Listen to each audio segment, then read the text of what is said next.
Aye, are you ready, laddies? Stop fiddling with your tiny pricks.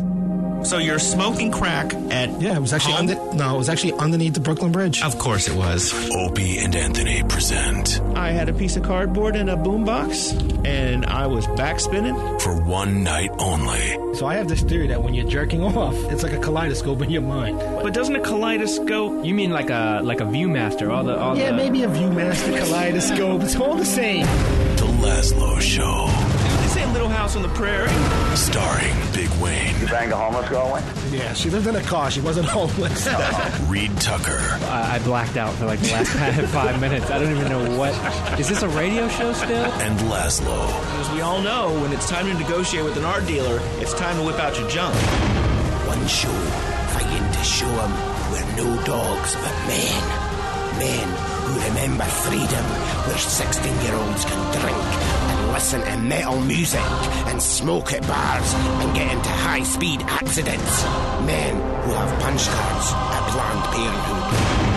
This is the Lazlow Show.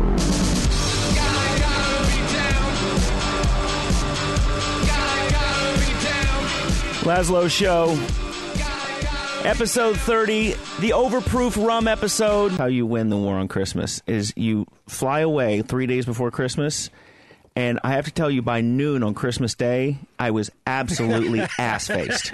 Ass-faced.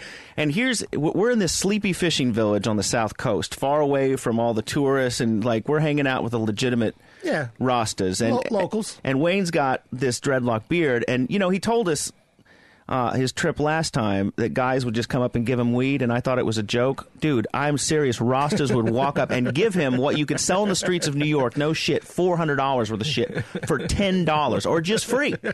Do they know you? No, they don't know me. No, it's just it's like a brotherhood. What did you give them? Just come to their country. Nice. I don't give them nothing, right? No, but here's how...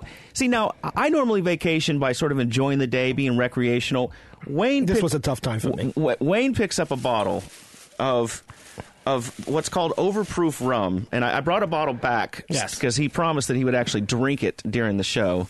What is the name of this Jamaican? Basically, it's the rum that the homeless people drink. No, it's not what the homeless people drink. This is really some tough stuff, and they recommend you drink it in a mixed drink, not straight the way I like to drink it. But it's the cheapest alcohol you can find in backwater Jamaica. Yes. What's the brand name? It's called Ray and Nephew, and it's overproof. Ray and Nephew. Doesn't this strike you as like some kind of 1970s sex ed vid that's about like child molestation or something? Yeah, now that you say that, it does kind of bring that to the surface, yes. And so Wayne will pick up a bottle of this stuff, Reed, after fucking breakfast and start drinking straight from the bottle. Wow. Let me smell that. No, that's the one thing you cannot do. You said you'd try it, but you can't. I said I'll try it. You can't smell it. Let me at least see the package. Because it smells like socks. But that's why I told you got to have two. The first one to get over it, the second one to enjoy it. Wow. I tried to keep up with Wayne, and I ended up literally nearly hospitalized. This is sweet. It has a warning on the side that says it may cause birth defects or it may blind you. Dude, that stuff is the nastiest shit. It is some powerful stuff. Wait, why does it smell like socks? No, I'm just saying that. It's made with sugar. It's really, really sweet. It says 63% alcohol by volume. So if you 63, the proof would be 120. And the Rastas, like Wayne rented this house, and he invites all the locals to come by, and they pour this toxic shit into, like, they'll be drinking a beer and they'll be pouring 120 proof rum into the beer. Do you remember what they called it? Yeah, steel bottoms. Steel bottom. And I got to tell you, by 2 or 3 o'clock, Wayne is oblivious, and I'm going to say it was a little late. I didn't think I was going to make it to dinner that night. I really didn't. The actual quote is, after breakfast, he grabs a bottle of this stuff and is chugging it straight. And he goes, whew. And I go, what? And he goes, that's tough. And I go, what? Drinking after breakfast? That's tough? I'm having a problem here. So does anyone in Jamaica do anything? No. Or are they just high and drunk all the time? Correct. Correct. We've seen a couple guys pushing around lawnmowers. Wayne got so drunk, and I got to tell you, before we went down, I was really worried about the whole swinger aspect of this, because it was my chick get to that. and his chick. We're going to get to that. Dude, he got so annihilated, and we're hanging out, and I look out of the corner of my eye, and my chick sort of gets startled all of a sudden. And then Wayne stumbles and goes, "Oh, I'm sorry. I thought you were my chick." He grabbed her ass. I did. Yes, I did do that. Do they look alike at all? No, but it was just like, just like that little thing. She was brushing next to me, and it's kind of like something I just, I kind of pinch, I feel, I grab, I grope. And I instantly realized, oh my God, I don't belong groping this one. Well, did you like it better than your own? It was, a quick spur of the moment thing. You guys ever discuss that?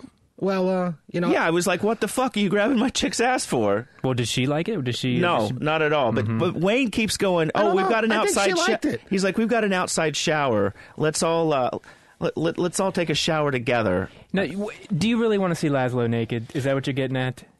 Would you want to shower with Lazlow? No, not at all. What are you doing? He's telling me to reposition my mic. Have you even had any of that stuff yet? No, I was kind of waiting. Back to the child molestation thing. One of the weirdest things when we were down there is one of the largest, most popular song on the radio. And by the way, if you hang out with Wayne, you can't change his fucking radio station down there, or it's like we're teenagers in Queens. He's like, "What are you changing the fucking station for?" I'm like, "Wait, what is it, 82? What are you doing?" I was like, I'm in radio. I'd like to find out, what's on the radio dial. But one of the songs that was, and you would see like guys singing this as they walked down the road. Oh, that's the wrong one. I would have to say. You remember this one? Yes. Stop it now.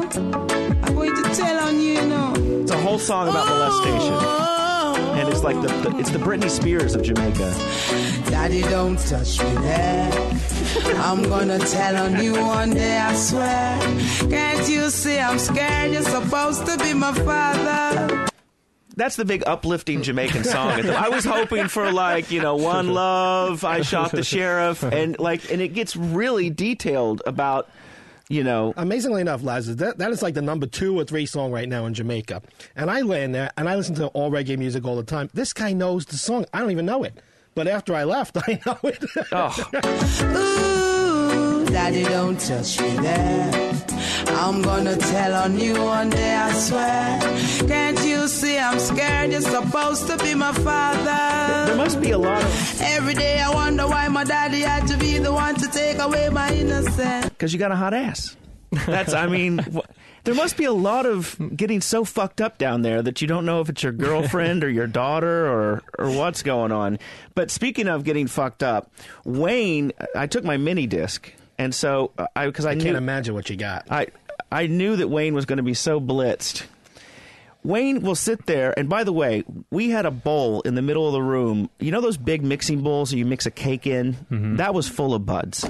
It probably would have sold for $2,000 on the street here. I'm not kidding. You bought it down there? You brought it with you? No, you don't bring it with you. He's so fucking green. And it's Jamaica, dude. You can get weed. So later in the day, Wayne is literally smoking, because he empties the cigars and the Dutch Masters and fills it full of weed. He's probably had 10 or 15. I was probably averaging a good 10 a day. Yeah, no problem. 10 enormous cigar-shaped blunts full of straight weed. Plus, he's drinking that devil concoction over there and slurring. And so I set up a microphone. This has got to be good. I set up a microphone just to see what I could catch. And he's so fucked up that he wants people to bring him the ashtray. Or he says he's going to just start throwing things on fire in the trash. All right. You have an ashtray in here? I'm getting ready to use the garbage can. No. We got a coffee cup. Well, you better get something soon. You better get something soon. Let me tell you about Irie. Let me tell you about what? Irie. What the hell is Irie? It's a vibe. Right, correct. It's a vibe. Like everything's cool. No hassles, no nothing. Everything's Irie. Here we go. Let me tell you about Irie. Hook me up. Hook me up. Do you have this thing on or something? Kali Buds. I tell him, and there's a little digital display, and there's like numbers thing, and he goes, is this thing on? And I go, no. And he's like, okay.